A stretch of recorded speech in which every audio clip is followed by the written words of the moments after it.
지금으로부터 8년 전인 2016년도에 세상을 깜짝 놀라게 할 만한 그런 충격적인 일이 있었습니다.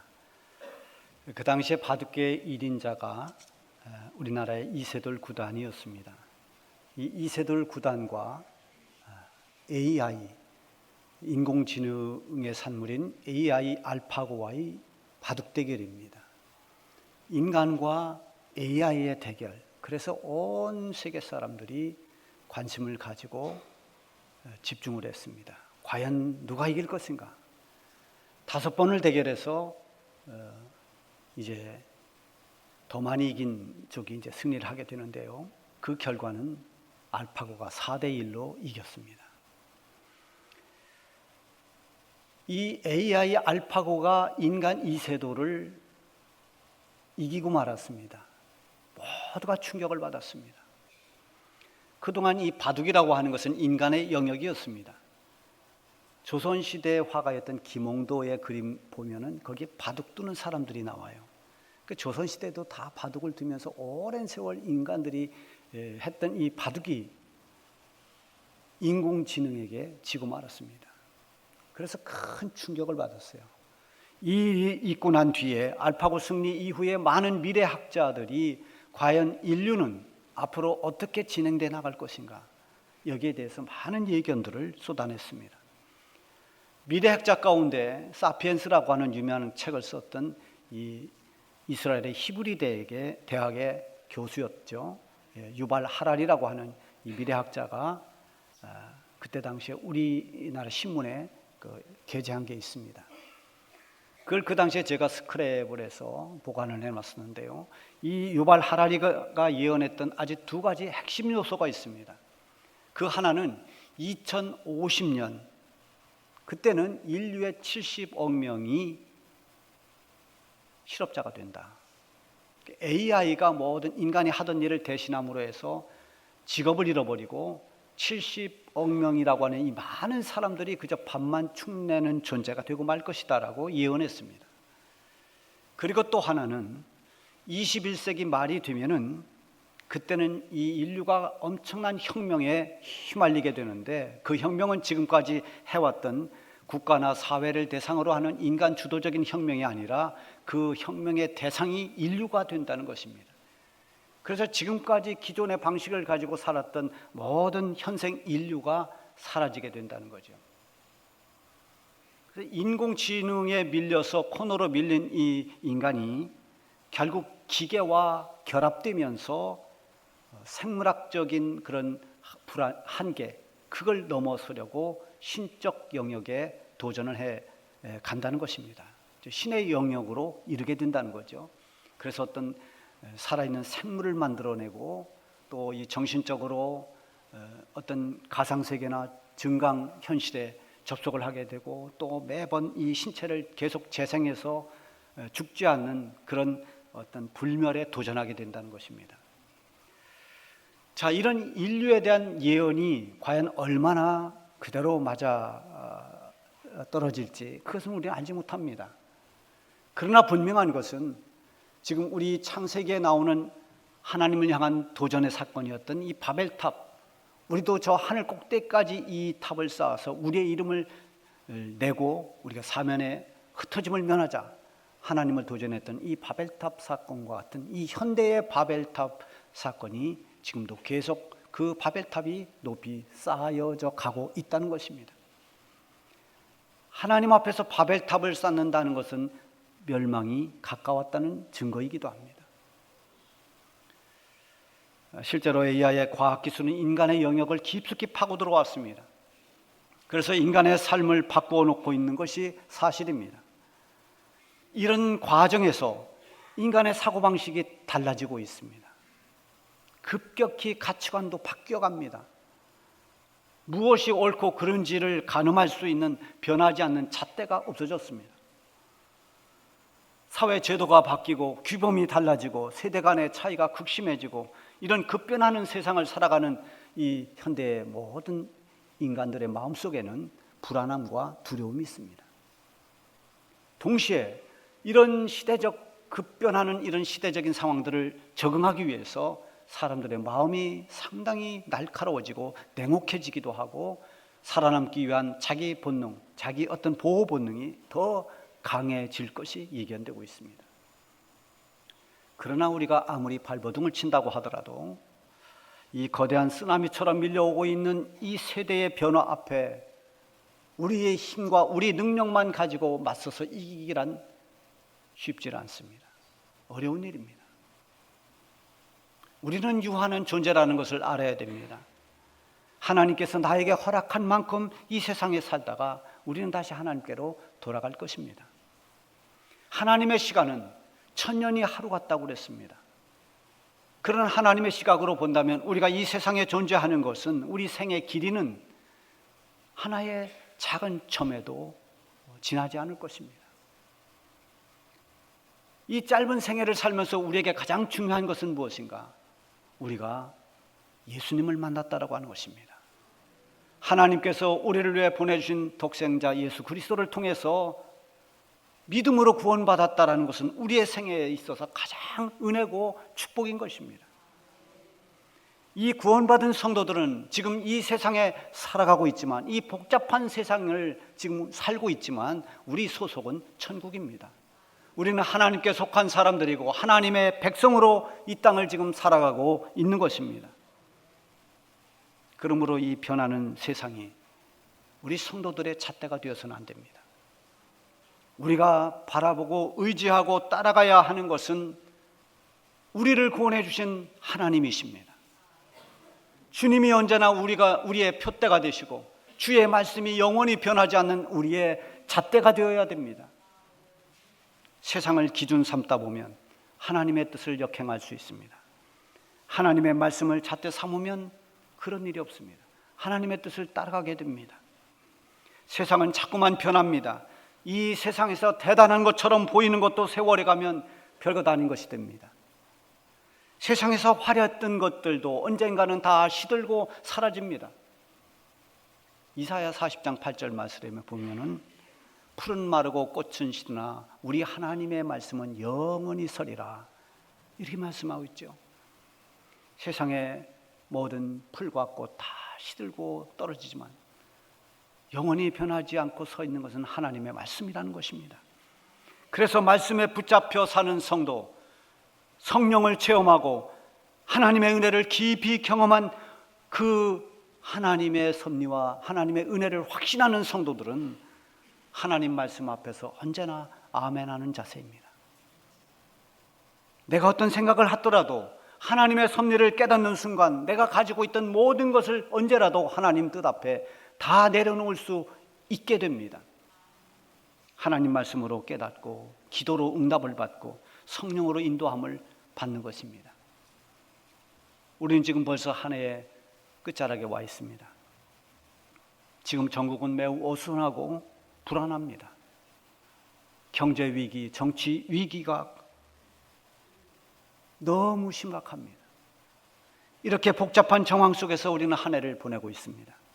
그럼에도 불구하고 우리의 눈과 마음이 고정되어야 하는 곳은 하나님의 손길입니다.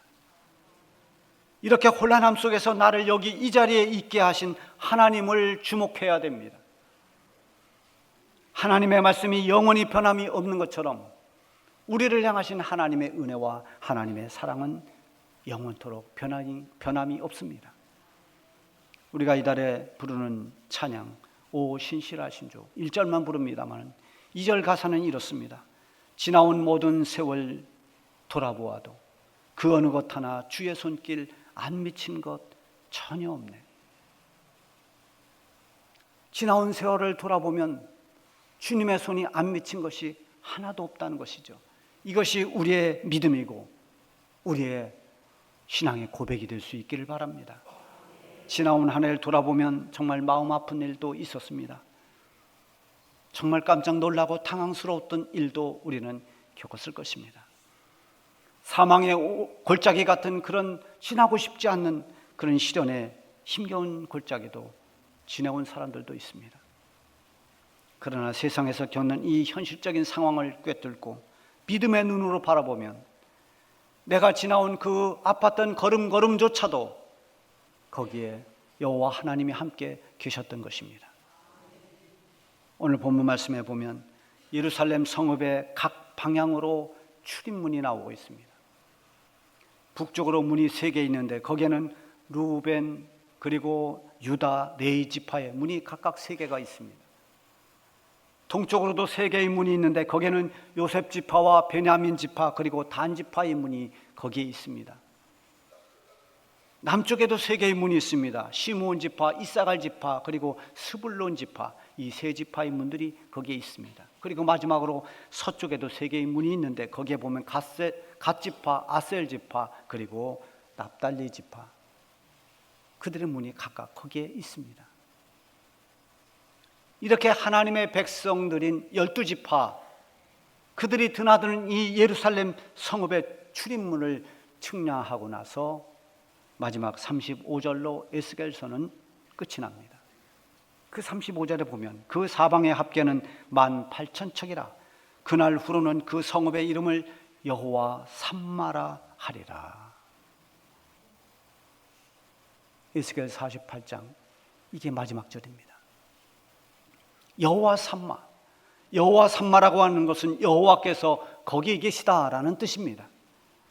하나님의 백성들이 드나들며 살고 있는 그곳에, 거기에 여호와 하나님께서 함께하고 계신다는 것입니다. 에스겔서의 메시지는 크게 2단락으로 되어 있어요. 틀이 2개가 있습니다. 그래서 전반부 1장부터 32장까지는 하나님의 그런 무서운 심판, 죄악에 대한 하나님의 엄중한 그런 징벌이, 심판이 나옵니다. 그래서 거기에는 한마디로 말하면 그 죄악된 그 속에 하나님이 계시지 않는다는 것입니다. 그리고 후반부인 33장부터 마지막 48장까지를 보면 거기에 하나님이 계시다라는 것입니다.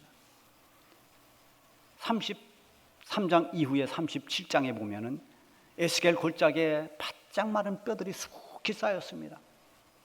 에스겔이 본 환상입니다. 그런데 하나님께서 거기에 생기를 불어넣으라 하니 생기가 들어가면서 이 뼈가 뼈끼리 연결이 되고 거기에 가죽이 펴지고 힘줄이 생기고 그리고 근육이 생기고 사람이 다시 살아나서 군대를 이루는 이런 환상을 보게 됩니다. 이게 에스겔 37장에서 에스겔이 하나님 보여주신 그 환상입니다. 죽어 생명이 없는 곳 같은 그곳에서 다시 생명이 되어 살아나는 그런 환상을 보여주었습니다. 그리고 에스겔 48장에 가면 성전 동쪽에서 그 성전 문지방에서 물이 흘러내리기 시작합니다. 그 물이 서서히 흐르면서 측량해 보니까 발목에 찹니다. 한참을 더 가서 또 측량을 해보니 무릎에 찹니다.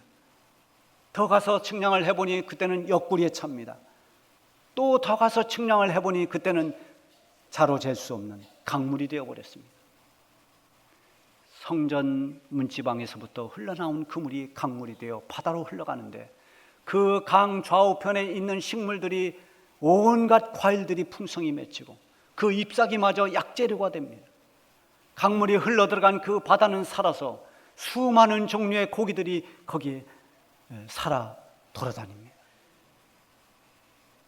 하나님의 생명이 불어넣으면서 하나님의 역사가 일어나면서 이런 놀라운 일들이 일어난다는 것입니다. 하나님이 계시고 하나님이 역사하시는 그곳에는 죽은 생명이 다시 살아나고 소망의 빛이 비추어지는 것입니다. 반면에 하나님이 계시지 않는 곳은 소망이 없습니다. 그냥 싸움과 다툼만 있습니다. 멸망만이 기다리고 있습니다. 꽃처럼 화려해 보여도 다 시들고 마는 것입니다. 여호와 삼마, 하나님이 거기 계시다. 이것은 희망의 메시지입니다. 우리가 살아가는 삶의 자리가 아무리 힘들고 고달파도 하나님이 거기 계시기에 우리는 낙심하지 않고 소망 가운데 살 수 있는 것입니다. 여호와 삼마, 하나님이 거기 계시다. 우리가 어떤 삶을 살았던 하나님이 거기 계셨다는 이 믿음을 갖는 것은 믿는 사람들만이 가질 수 있는 그런 은혜고 축복입니다. 우리가 걸어온 모든 길을 돌아보면 하나님은 언제나 거기 계셨습니다. 신명기 1장 31절에 보면 광야에서도 너희가 당하였거니와 사람이 자기 아들을 아는 것 같이 너희 하나님 여호와께서 너희가 걸어온 길에서 너희를 안으사 이곳까지 이르게 하셨느니라. 하나님의 백성들이 걸어온 그 광야길은 너무나 험하고 힘든 길입니다. 거칠고 메마른 그 황량한 그 광야를 헤치고 나오는 여정에서 백성들은 늘 불평했습니다. 물이 없다, 먹을 게 없다. 그 원망이 그치지 않았습니다. 모세를 원망하고 하나님을 원망했습니다. 그러나 사실 더 깊이 생각해 보면 사람이 살 수 없는 그 어려운 힘든 광야에서 그들이 지금까지 살아왔다는 것, 이게 얼마나 놀라운 일입니까? 농사를 지을 수도 없고 먹을 수 있는 과실을 얻을 수도 없는 그곳에, 거기서 지금까지 살아온 것은 무엇 때문인가요? 바로 하나님의 인도하심 때문입니다. 만나를 통해서 그들이 먹을 수 있는 그날의 양식을 주셨고, 그들이 그 뜨거운 태양을 피하도록 구름 기둥으로 인도해 주셨고, 밤의 추위를 견디도록 불 기둥으로 인도해 주신 분이 하나님이십니다. 모세가 백성들에게 외친 것처럼 너희가 지금까지 걸어온 그 길에서 하나님은 마치 그 아들을 안고 가는 아버지처럼 너희를 안고 여기까지 왔다고 그렇게 선포합니다. 광야에서 위험하고 험난한 그 길을 걷고 있지만 하나님이 거기에서 그들과 함께 주셨다는 것입니다. 다윗이 사울 왕에게 쫓겨다닐 때 다윗이 도망 다니던 그곳에 거기도 하나님이 계셨습니다. 어두운 동굴 속에 숨어 있을 때 거기 하나님이 거기에 계셨습니다. 쫓기고 쫓겨서 저 이방 나라의 망명 생활을 할 서러운 그때도 하나님은 거기 계셨습니다. 온갖 시련의 골짜기를 지나갈 그때에도 하나님이 거기 계셨습니다. 그래서 그는 시편 23편에 노래했습니다. 내가 사망의 음침한 골짜기를 다닐지라도 내가 해를 두려워하지 않을 것은 주께서 나와 함께 하십니다. 여러분이 지나온 길 혼자 아파하고 힘들어하고 눈물을 흘렸던 그때도 하나님은 거기 계셨습니다. 주님 의지하고 믿음으로 견뎌내며 한 걸음 한 걸음 지나왔던 모든 걸음걸음 거기에 하나님이 함께 계셨습니다. 은혜라는 찬양을 우린 좋아합니다. 내가 누려왔던 모든 것들이, 내가 지나왔던 모든 시간이, 내가 걸어왔던 모든 순간이 당연한 것 아니라 은혜였어. 그렇습니다. 우리가 걸어왔던 길, 우리가 지나왔던 모든 순간, 그건 당연한 것 아니라 하나님의 은혜였습니다. 지나온 모든 순간이 하나님의 은혜였다는 것은 나의 과거의 삶의 자리에 바로 거기에 하나님이 함께 하셨다는 믿음입니다. 여호와 삼마의 신앙 고백인 것입니다. 그리고 하나님은 지금도 여기 함께 하고 있습니다. 우리가 지금 살고 있는 그 자리, 그곳에 하나님이 함께하고 계시는 것입니다. 하나님께서 우리에게 독생자 예수님을 이 땅에 보내주셨습니다. 우리를 구원해 주시기 위해서 이 세상에 오신 예수님, 그분의 이름을 임마누엘이라 이렇게 부르라 했습니다. 임마누엘은 하나님이 우리와 함께 계신다, 이런 뜻입니다. 하나님이 우리를 버리지 않았고 죄악 가운데 살던 우리를 구원해 주시려고 우리와 함께 하신 독생자 예수님을 이 땅에 보내주셨습니다. 주님은 우리와 함께 하셨습니다. 주님은 십자가에 죽으시고 부활하시고 승천하셨지만 여전히 주님은 우리와 함께 하고 있습니다. 마지막 승천하시기 전에 제자들을 모아놓고 주님께서 하신 말씀이 무엇입니까? 볼지어다 내가 세상 끝날까지 너희와 항상 함께 있으리라. 이 약속은 변함이 없는 것입니다. 하나님은 언제나 우리와 함께 해주십니다. 우리가 우리의 믿음의 눈을 뜨고 보면 먼 데 계신 하나님이 아니라 바로 나와 함께하고 계시는 하나님이라는 것을 알 수 있습니다. 하나님께서 하나님의 사람들에게 위로를 주고 용기를 주실 때마다 약속해 주신 말씀이 무엇입니까? 내가 너와 함께 하겠다. 아브라함을 보내면서,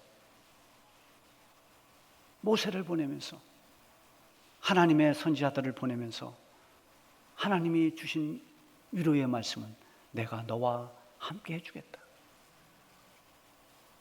하나님 주신 모든 사명을 감당하는 사람들에게 가장 큰 힘이 되는 것은 하나님이 지금 나와 함께 해주신다는 이것입니다.